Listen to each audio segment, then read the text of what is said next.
নমস্কার, টুম্পা স্টাইল কিচেনে সকলকে স্বাগত। আজকে একটা নতুন রেসিপি নিয়ে চলে এলাম। আজকে বানাবো ওলের একটা রেসিপি। আপনারা ওল অনেক রকম করে বানিয়ে খেয়েছেন, একবার এই রকম করে বানাবেন। যে ওল খেতে পছন্দ করে না সেও এক থালা ভাত খেয়ে নেবে। আপনারা অবশ্যই এই রেসিপিটা একবার ট্রাই করে দেখবেন। আমি এখানে সবজিগুলোকে কেটে নিয়েছি। ওলটাকে ডুমো ডুমো করে কেটে নিয়েছি আর বড় সাইজের একটা আলু নিয়েছি, আলুটাও ওই একইভাবে কেটে নিয়েছি। আর দুটো বেগুন নিয়েছি। একটা কড়াই বসিয়ে দিলাম আর অল্প করে একটু জল দিয়ে দিলাম আর ওলগুলোকে সেদ্ধ করতে বসিয়ে দেবো, তাই ওলগুলো জলের উপর সব দিয়ে দিলাম। আর এখানে অল্প করে লবণ আর হলুদ গুঁড়ো দিয়ে দেব। ঢাকা দিয়ে ওলগুলোকে 80% সেদ্ধ করে নেব। এদিকে আমি কড়াই তেল দিয়ে আলুগুলোকে ভেজে নিচ্ছি। আলুগুলোকে খুব লাল লাল করে ভেজে নিতে হবে, তাহলে খেতে খুব সুন্দর লাগবে। আলুগুলোর উপর একটু নুন দিয়ে দিলাম যাতে আলুগুলো খুব তাড়াতাড়ি সেদ্ধও হয়ে যায়, ভাজাও হয়ে যায়। দেখুন লাল লাল করে ভেজে নিয়েছি। এবার আমি আলুগুলোকে উঠিয়ে নেব। এরপর সেদ্ধ করে রাখা ওলগুলোকেও একটু ভেজে নেব।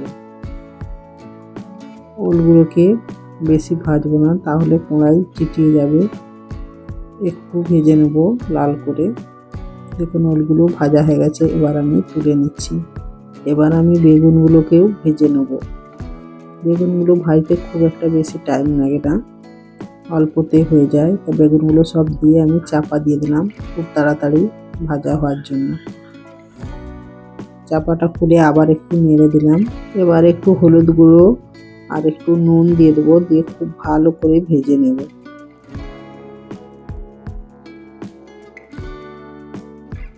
খুব ভালো করে ভাজা হয়ে গেছে, এবার বেগুনগুলোকে উঠিয়ে নেব।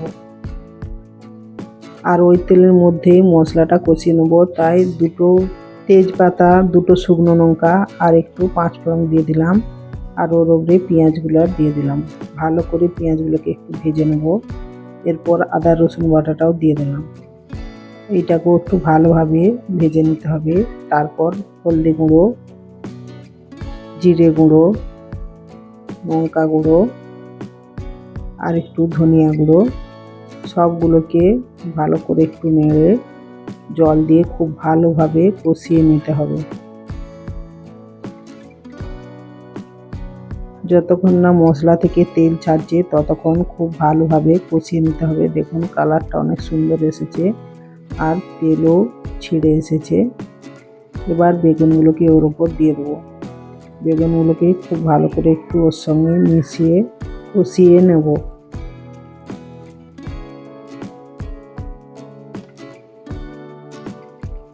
একটু ঢাকা দিয়ে রেখে দেবো বেগুনটা নরম হয়ে যাওয়ার জন্য।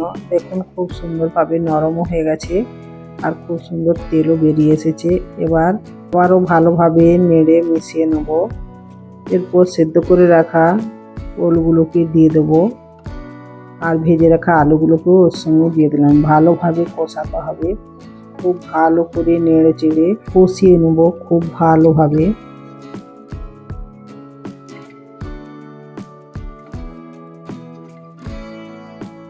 দেখুন খুব ভালোভাবে কষানো হয়ে গেছে। এবার অল্প করে একটু জল দিয়ে দেবো আর 5 মিনিট খুব ভালোভাবে সবজিটাকে ফুটিয়ে নিতে হবে, তাহলেই সবজিটা একেবারে রেডি হয়ে যাবে।